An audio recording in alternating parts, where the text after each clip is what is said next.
Hi, this is Seth, and I'm really excited. Okay, this is me really excited, but it is a beautiful, bright, sunny day here in South Florida.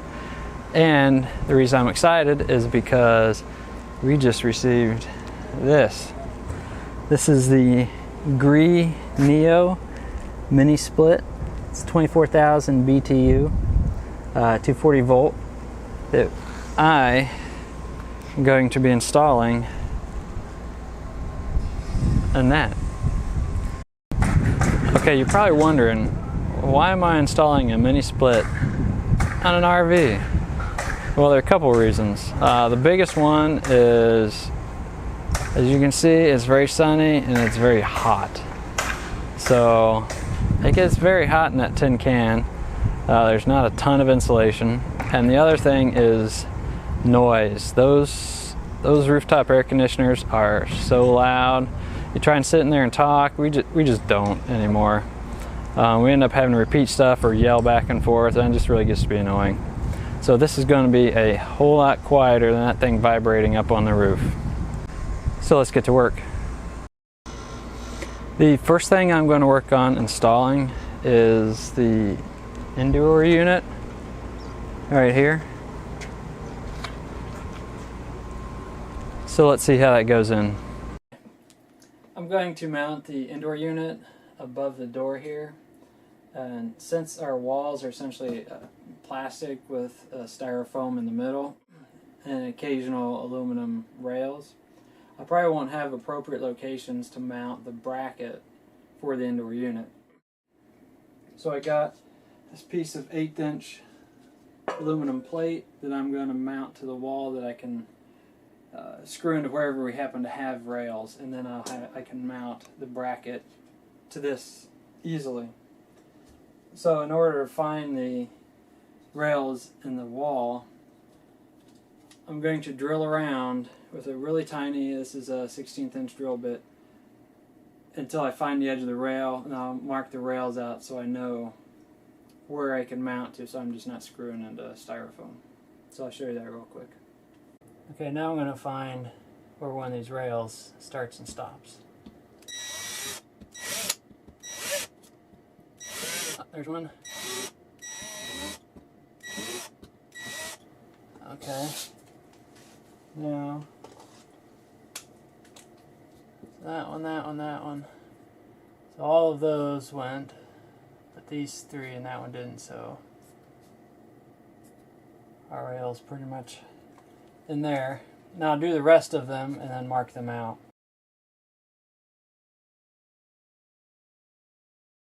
Okay, so check this out.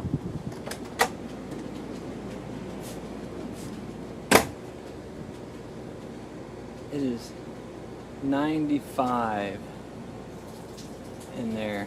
We got up to 97 today. I don't know if you can see that, but that's why we're putting the AC in. Okay, now let's see what's in here.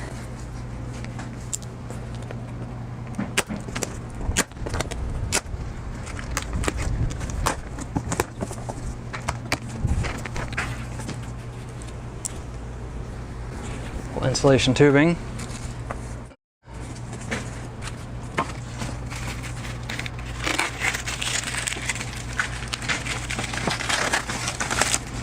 Have our remote control. And styrofoam.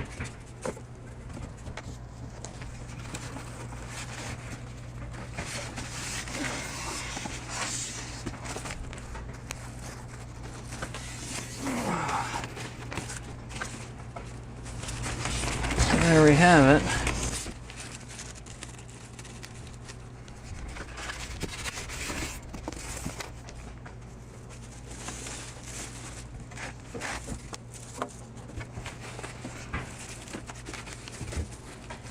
This isn't the easiest thing to do all by yourself.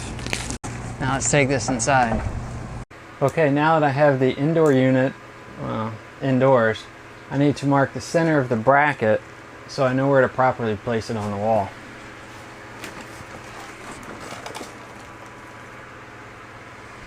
I guess more correctly, the center of the unit on the bracket. It's about 39.5 inches wide, so I'd make it 19 3/4.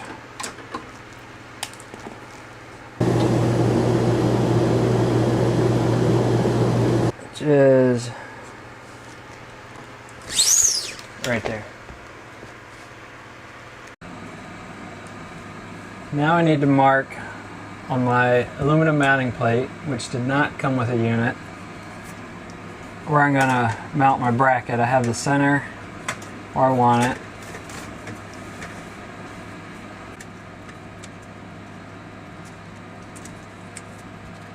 Make that a little easier on myself.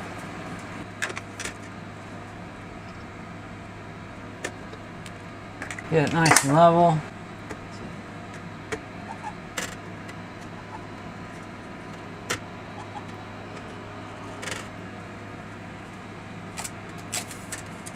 Down here. Now I'm going to pre-drill my holes for my self-tapping screws that I'm going to use. Now I'm going to pre-drill an 1/8 inch hole for my self-tapping screws just to make it a little easier, and I'm doing it outside so I don't make a big mess inside with aluminum shavings everywhere that I have to clean up.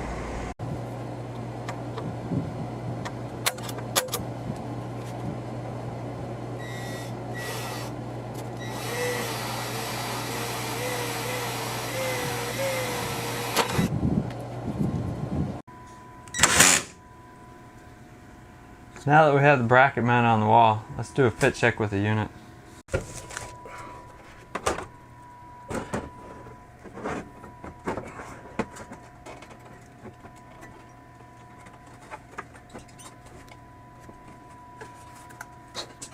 Well, it fits.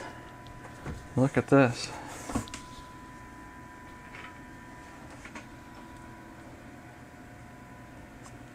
Just barely. I have about maybe 1/2 inch clearance there, which is fine since it rotates up here. We won't have any interference down here. It's relatively close up here, but the first 8 inches here, there's no airflow, so the airflow is on down there, so we should be good as well. I'm going to be running the lines out this end here down the wall. So there's a little knockout here I need to cut out. So let's do that next.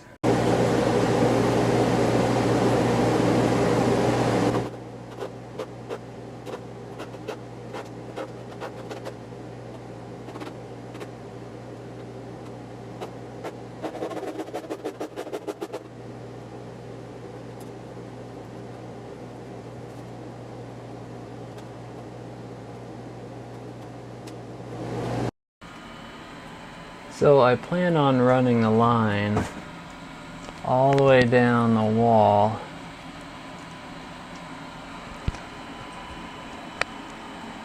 down into the corner here, through that hole in the cabinet and down underneath there. You can see I have the power cord run already down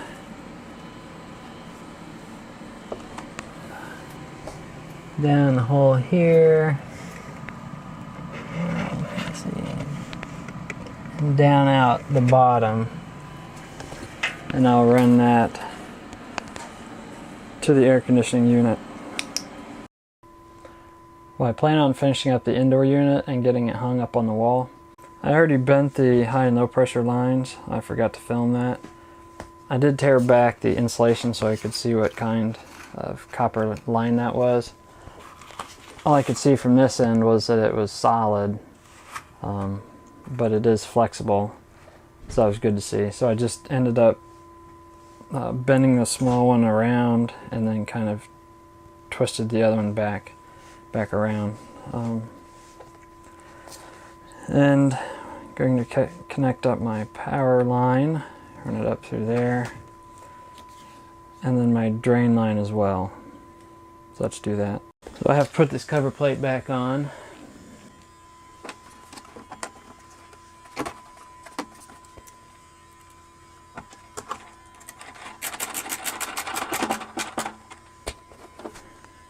Connect the drain tube. Not sure if this is the best tube for it, but we'll see if it works.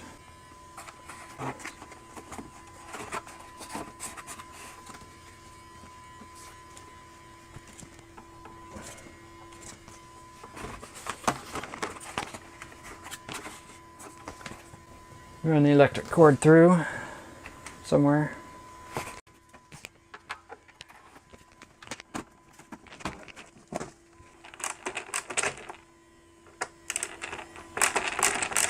There's a strain relief in here for the cables.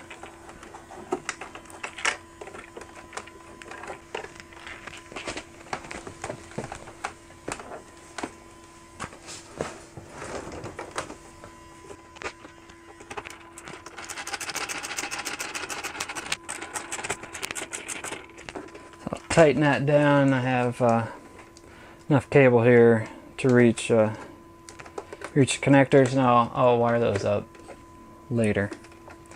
So that is all good. Let's see if we can hang this on the wall. See if we can get it up there.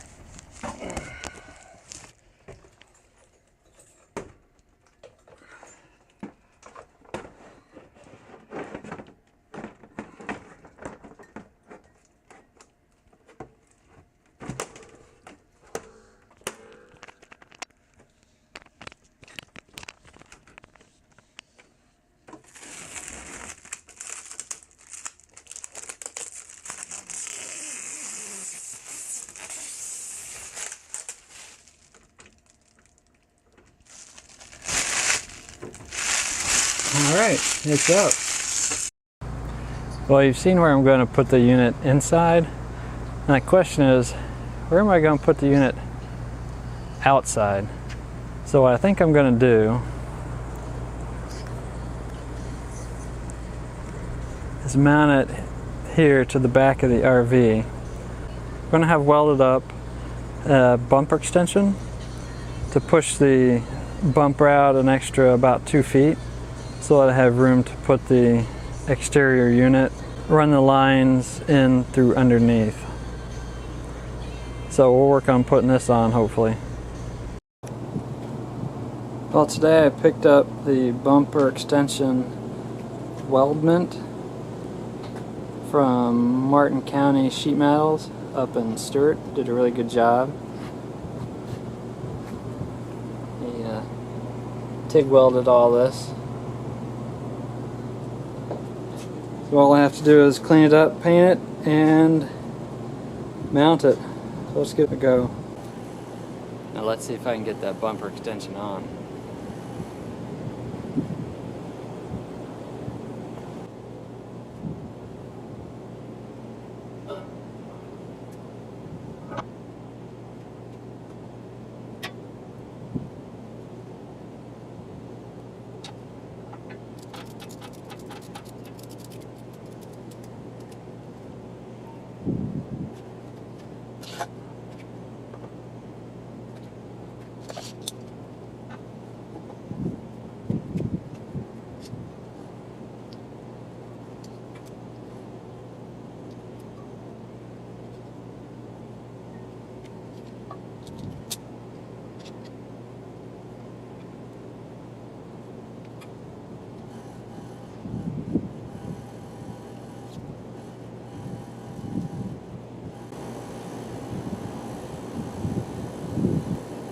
Let's drill some holes.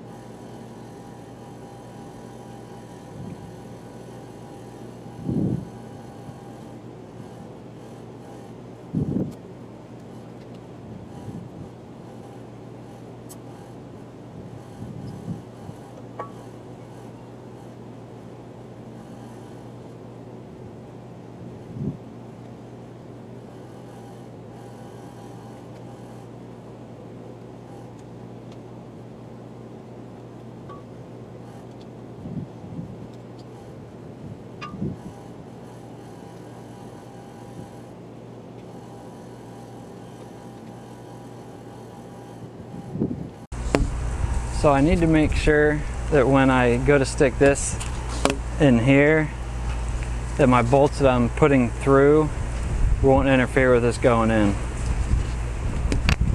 It's got goo all over it.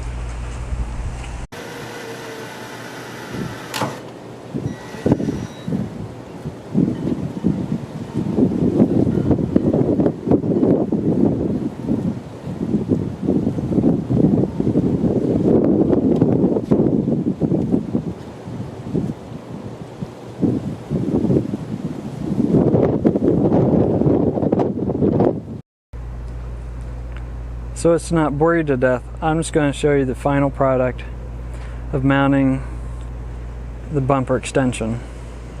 Pushes it out about 2 feet. I put in a whole bunch of stainless steel screws. I have one 3/8 inch bolt with a lock nut on the end of it. And you're probably wondering why all my screws are pushed to the outside of the tube. Well, down the tube is where the sewer hose goes while I'm traveling, and it's about 4 inches, so I need to keep all my screws to the sides so it's not interfere with the tube.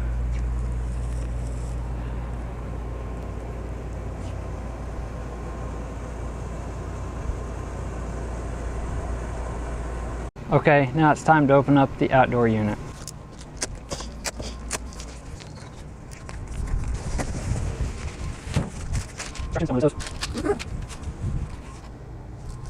Alright, now we're going to have to get it on the back of the RV.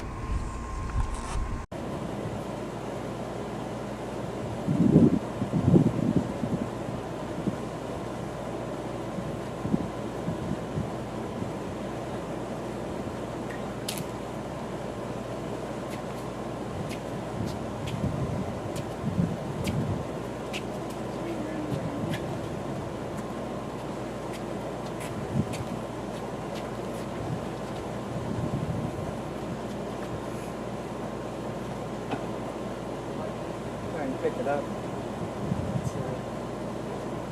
where are you going over that? Most of the way.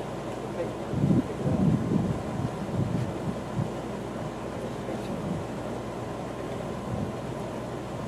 Good.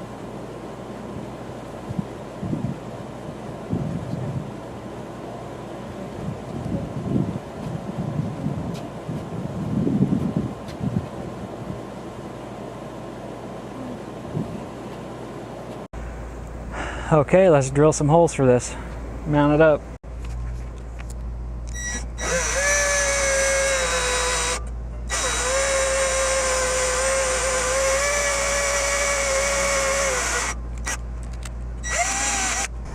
And I'll do the same to the back too.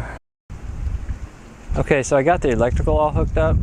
I didn't do much filming because I was dodging storms as a hurricane thankfully skirted past us.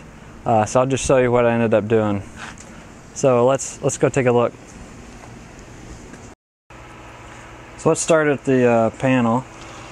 I hooked into our panel here, 240, and it ran behind, actually underneath our refrigerator here, and down through the floor here. You come down out of the floor from underneath, up around, there we go, to the back end. So when I ran it to my disconnect box that I mounted to my bumper extension, I had gotten a fused disconnect. I wasn't sure what I was going to do at the time, but I ended up hooking it to the breaker, so don't necessarily need this. And I have my load coming in here in the middle and my supply here on the edges, and all grounded there. And my line up here.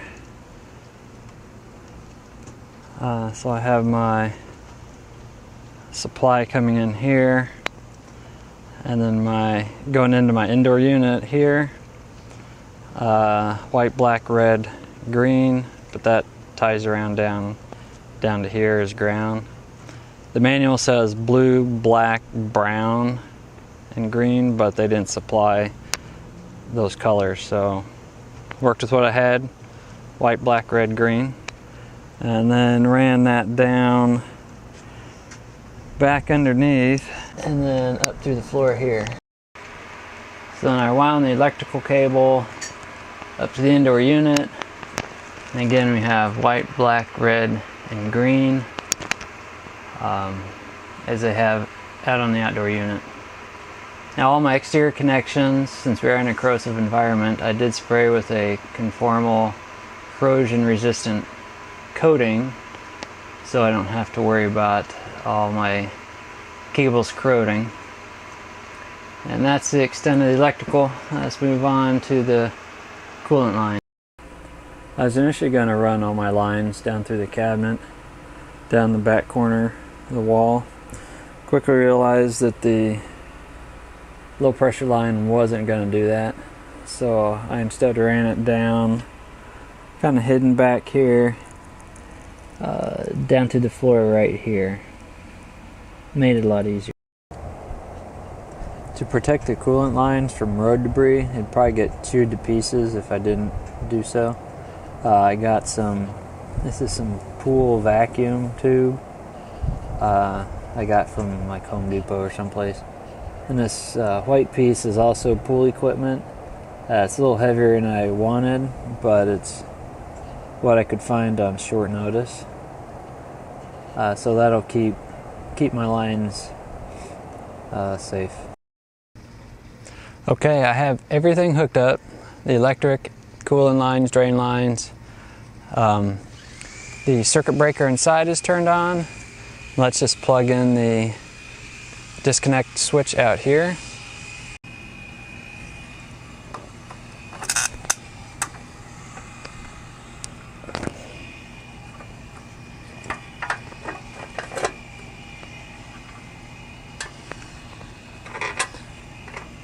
And now for the moment of truth, let's turn it on.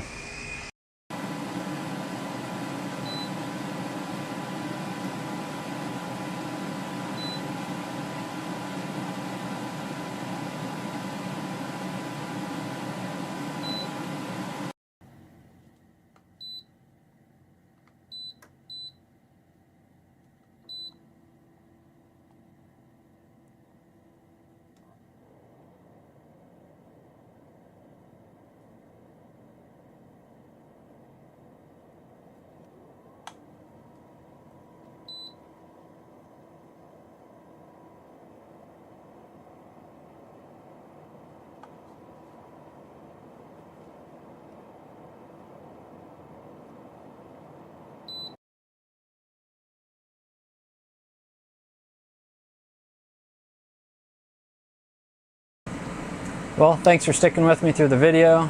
I hope you learned something and I hope you enjoyed it. If you could share it with your friends, like it for me, give it a thumbs up, I'd appreciate it. And there should be one for installing solar too here. Check that out as well. And I can just sit back, relax in the cool temperatures and just enjoy this beautiful view that I have. Huh. Kayakers. What's up with that? Huh.